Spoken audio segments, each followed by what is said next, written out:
In this section on circles, we're going to continue talking about arcs and chords and doing some problems using those. There are a couple of new concepts we want to introduce, and then there'll be a theorem we'll talk about, and then we'll do some samples.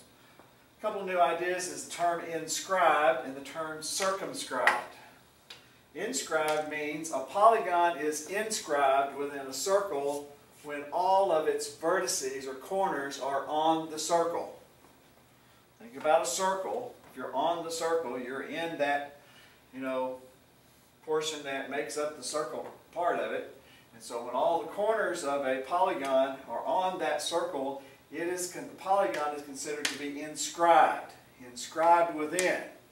Okay, all the corners are on the circle, and all the sides will be within the circle. Circumscribed. A circle is circumscribed about a polygon because it contains all of the vertices or the corners. So the circle is circumscribed about that polygon. This polygon is inscribed within that circle. The circle is circumscribed about it, or it is drawn around it. Now all the corners have to be on the circle, but that circle will enclose or be outside of or have a circle around all of the sides. So a polygon is inscribed within a circle. Let's underline that. Inscribed within a circle, and a circle is circumscribed about a polygon. Okay? Those two things here. Let's look at this example. We have quadrilateral ABCD, and all of the corners or the vertices are on the circle R. Okay? So quadrilateral ABCD is inscribed in circle R. Why? Because all of the corners of quadrilateral ABCD are on circle R. Now over here, circle R circumscribes quadrilateral ABCD. In other words, circle R contains all of the corners or the vertices of quadrilateral ABCD. Therefore, it encompasses or circumscribes that quadrilateral. Simple ideas, just, inscribed, it's inside of, circumscribed, it goes around it. Corners have to be on the circle. Another concept that will extend our use and knowledge of chords and arcs is this one. In a circle, if a radius or diameter is perpendicular to a chord, then it bisects the chord and its arc.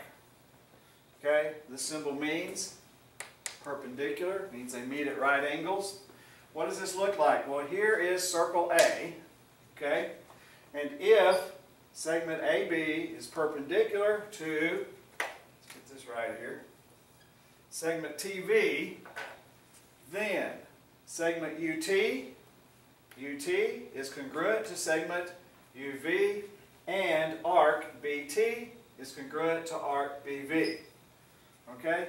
So if these two meet, this chord and this radius, also could be a diameter, this chord and this radius meet at a right angle, then this segment equals this segment, and this arc equals this arc. Okay?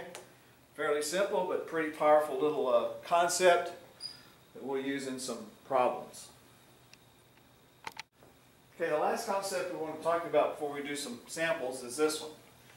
In a circle are congruent circles. Symbol for congruent. Two chords are congruent if and only if they are equal distance from the center. Okay? Two chords are congruent if and only if they are equal distance from the center. Now, they both have to be on the same circle or in congruent circles. What's the example? Here is circle B. Okay, it has a radius BA and it has a radius BC. There's a chord MP. Okay, radius BA crosses that at N at a right angle. Okay, because the distance has to be a right angle. There's chord XZ. Radius BC crosses that chord XZ at Y at a right angle. The distance, if segment BN, okay, the portion of that radius, BN, is congruent to segment BY, then chord MP is going to be congruent to chord XZ. Okay? If these two are the same distance, in other words, if we're looking at this, if this and this happen, then this whole thing is going to be congruent. Now, if we combine that with the last concept we talked about, then we would also know that this was going to be congruent to that, which is going to be congruent to this, and that. These arcs are going to be congruent. Okay? So you have a whole lot of congruent things here. Because basically we can come at if BN is congruent to BY, then what do we know? MP is congruent to XZ, MN congruent to NP, let's change that around, NM, which is, oh, let's put this up here right, so we got it. NM be congruent to NP, which will be congruent to YX, which will be congruent to YZ. Okay? So all four of those will be congruent. And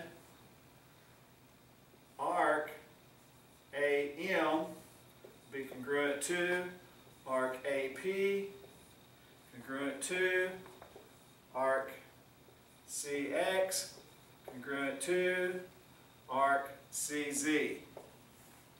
Okay? So there's a whole lot of things that begin to say. Oh, and we can also say segment. YC is going to be congruent to segment NA. Alright? So there's a whole lot of things that are going to be congruent there that we can look at when we combine these two together. Now let's take these concepts and start working on some sample problems.